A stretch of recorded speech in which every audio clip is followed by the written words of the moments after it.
Let's hear from Agnew. Thank you, Chairman. Thank you, Minister. As Mr Schiffel said, David Cameron had his 7 points in the Sunday Telegraph yesterday. What I would like to do is just rehearse the points, make a comment, and then some questions. We can take the first two together because they both talk about immigration. He wants new controls to stop vast migrations across the continent when new countries join the EU. He also wants tighter immigration rules to ensure that migrants come to Britain to work and not as tourists planning to cash in on free benefits. Now, the free movement of labour, as my colleague said, is an absolute core pillar of the European Union. So do you accept that these two proposals will require a treaty change? And do you accept that a single veto could stop that change from happening? And shouldn't Mr Cameron make it clear that a single veto could wreck his idea? Just one out of the 28. Bearing in mind the various sayings of Viviane Reding, the Commissioner, do you not agree that the EU as a whole is very hostile to these sentiments? His third point is that he wants a new power for groups of national parliaments to work together to block unwanted European legislation. Now, we've recently seen that 14 member states yellow-carded the proposal for a European public prosecutor. The Commission simply ignored it and carried on in any event. The European Parliament voted it through last week. Although the UK has declined to participate, we shall get it through enhanced cooperation. So how would Mr Cameron's idea work? Well, you've said it would involve a red card. Now, do you accept that a red card would also require a treaty change that could be vetoed? And how many countries have you approached to talk about this idea? His fourth point was that businesses are to be freed from red tape and excessive interference from Brussels and given access to new markets through turbocharging free trade deals with America and Asia.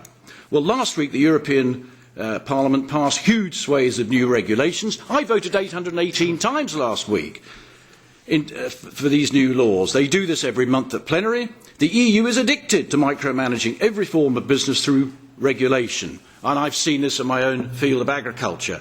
So how do you propose to actually change the direction of the battleship? Very difficult. As to trade agreements, well, they're negotiated as a one-size-fits-all deal for all member states by a French trade commissioner who has clearly and regularly demonstrated that he is not in the least bit interested in the UK interests. Would you not agree that outside the EU, that's outside it, we could resume our seat on the WTO and freely negotiate trade agreements that are exclusively in British interest and specifically designed to meet the needs of British commerce?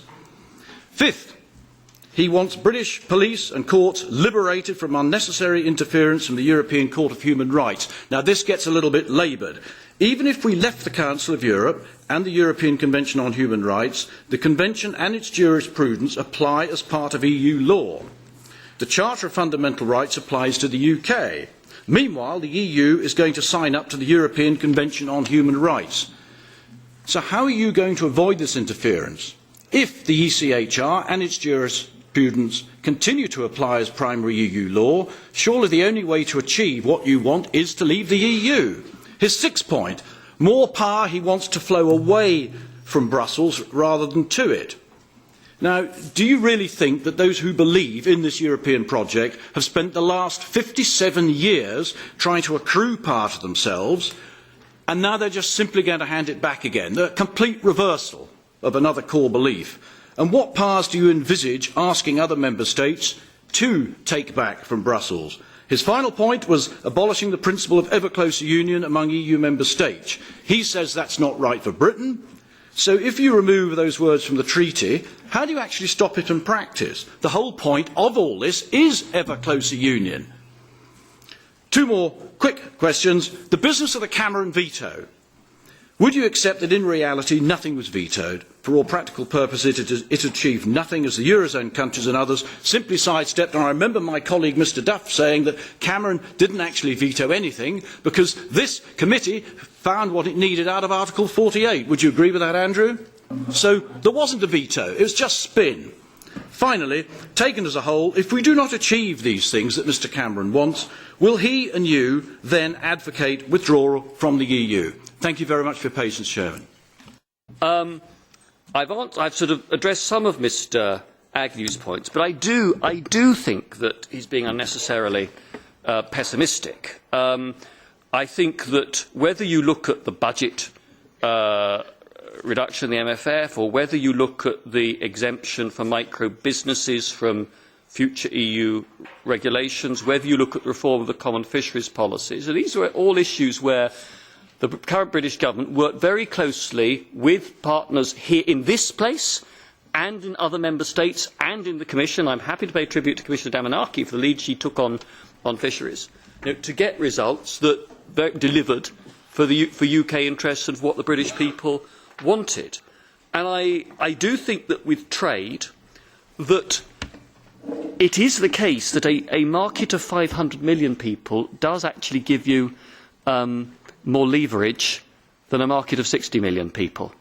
And certainly the messages you get from US business are that, although it's frustrating to try to get all member states agreed on everything in a mandate for negotiations on TTIP, the US business interests are saying, look, if it were Britain or Germany or France on their own, we'd frankly be less interested than if this deal is with the EU collectively, because of the amount of political work that's needed in Washington and on the Hill and in the state, around the states, is such that we need to see a deal with Europe as a whole. I think I've sort of it could be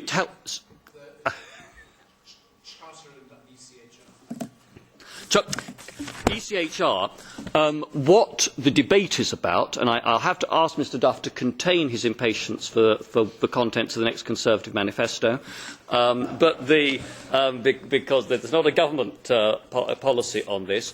What the debate is about is how one implements and binds oneself to the commitments on human rights that are embodied in the Convention, whether that is done through incorporation of the Convention to domestic law through the Human Rights Act 1998, or whether that is done through a self-standing British Bill of Rights or some other means. So that's what the debate is about there.